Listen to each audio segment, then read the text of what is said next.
Life has been so colorful and abundant lately. All of these magical moments on my ventures into nature and tending to my tiny vegetable garden have filled me with so much inspiration. For a time, things got really hard as we got some very concerning and bad news regarding a family member that got us very worried and scared. But that too has since then at least given us some hope, as we got some positive results and things should get better soon. Hiking has been an elixir for my mental health, and I've been on quite a few hikes that left me with some good memories to look back on. It seems like the higher I go, the less noise, confusion, and chaos there is. The mountains strip all of that away and just let me take a deep breath and forget about all of the problems of the world.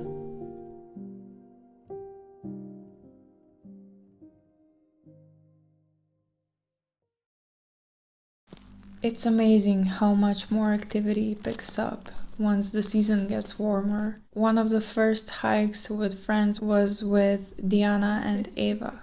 I took them to a mountain lodge Tina and I went to a couple of times to show them around my parts of the country, as they live in another town on the other side of Julian Alps.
We ate some of the tastiest rolled dumplings called strukli and enjoyed the sun before the cold winds brought in the clouds and we headed down.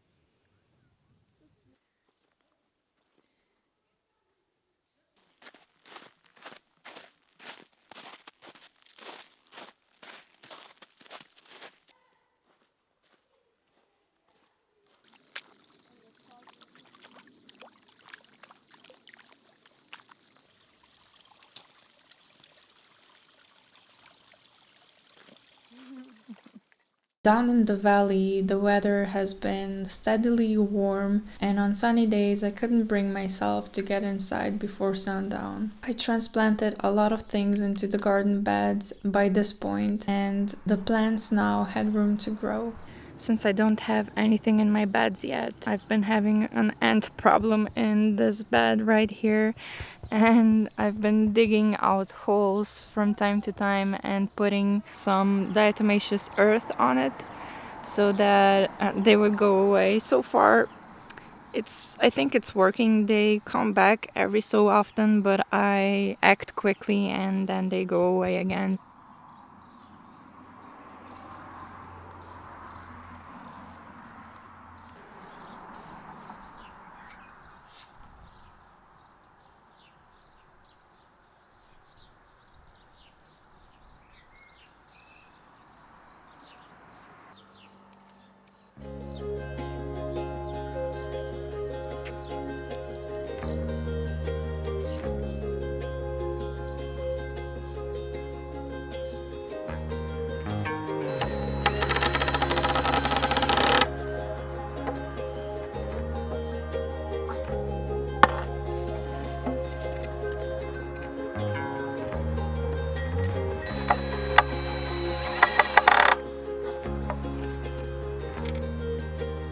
I've also collected my first harvest of radishes, which tasted amazing.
Some of them got quite large in size, and I quickly sewed a new batch to replace them.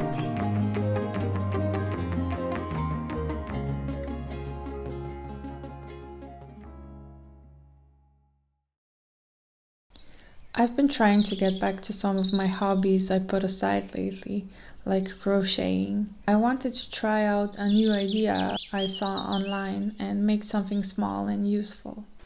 So I'm out here in the forest working on a little crocheting project, and I'm glad I came to this spot because it's off the beaten path a little bit and nobody actually comes here because, I don't know, people just tend to stick to paths, and I like to explore the forest and find these little nooks and crannies.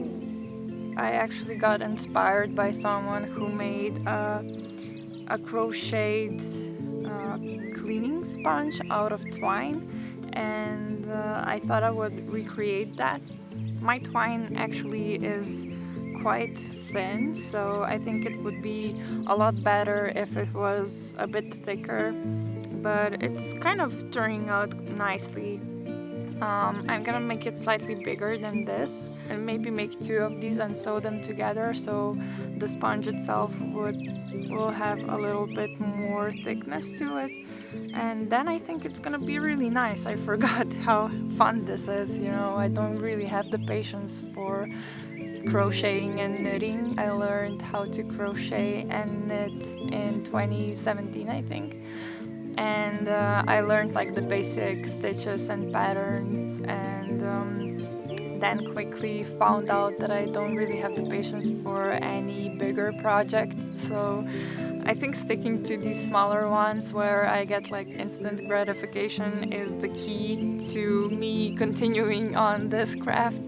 And I like to create like useful things, you know. I definitely think that knowing skills like sewing, knitting, crocheting and things like that is very useful. I learned how to sew actually during the pandemic when we were in lockdown and I had too much time on my hands, and I remember that we had a sewing machine at home, so I learned how to use that and I sewed a bunch of dresses, and then also found out as I learned that I really didn't have the patience to keep on going and keep on making my own clothes, although I definitely could. It's just time consuming, you know, and other projects kind of got in the way, so I'm glad I am coming back to this. Yeah, it's such a nice day.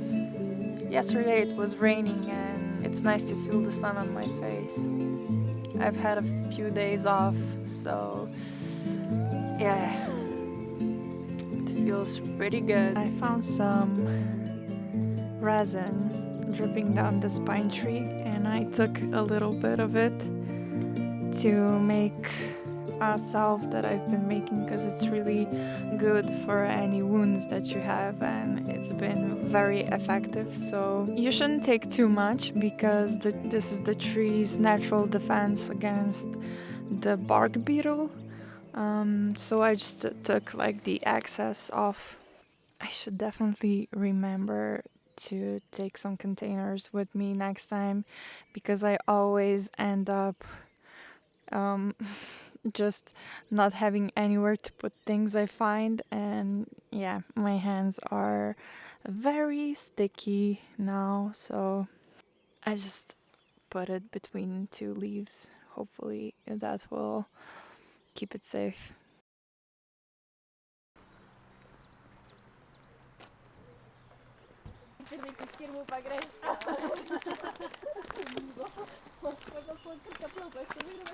Although the dynamic at work has been weird, I do have some amazing colleagues I can call my friends. One day we all met up and went on a beautiful hike I had suggested, as I was there only one time before with Dinah. The plan was to only get to the lodge, which is about halfway through to the top of the mountain where Tina and I were. It was a gorgeous sunny day, and I loved this hike because of the scenery and a tunnel which the trail leads through.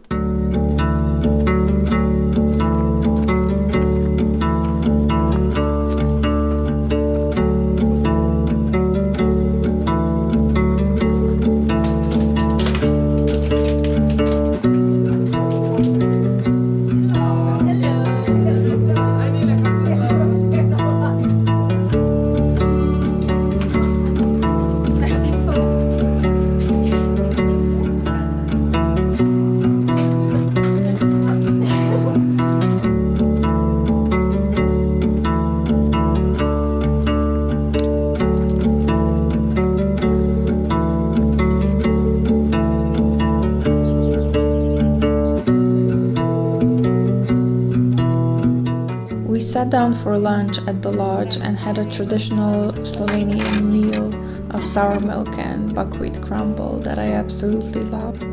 It seemed like every peak here has a mountain lodge, and I kind of love that.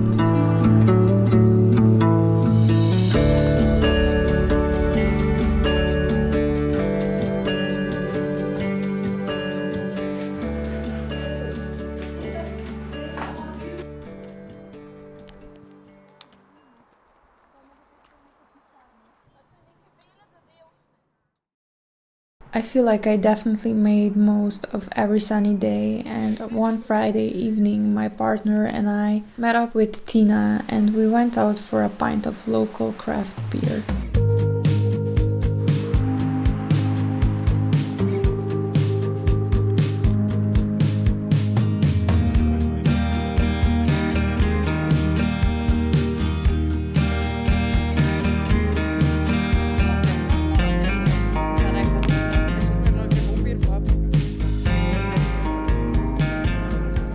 It was nice to catch up with her about her recent trip to Vienna, and we planned our next hiking adventures. There's a peak which I only visited in autumn before because it's abundant in larches that turn the most beautiful orange color in October. Seeing it in spring is a completely different experience, and although it was the end of May, winter still seems to persist with snow and early spring flora that covers grass still lifeless and yellow in more shaded areas.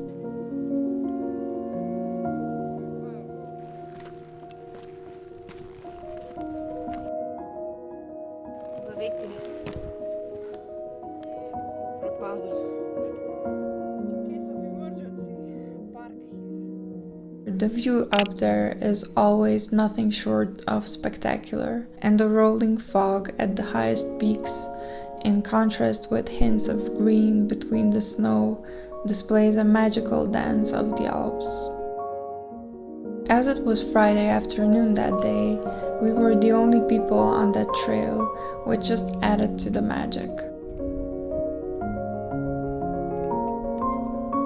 Although I must warn anyone who decides to venture into the mountains this time of year that the risk of avalanches is high, and I wouldn't recommend hiking higher than where we were. We could hear an avalanche as we were sitting at the top enjoying the view, and the sound was like nothing I ever heard before.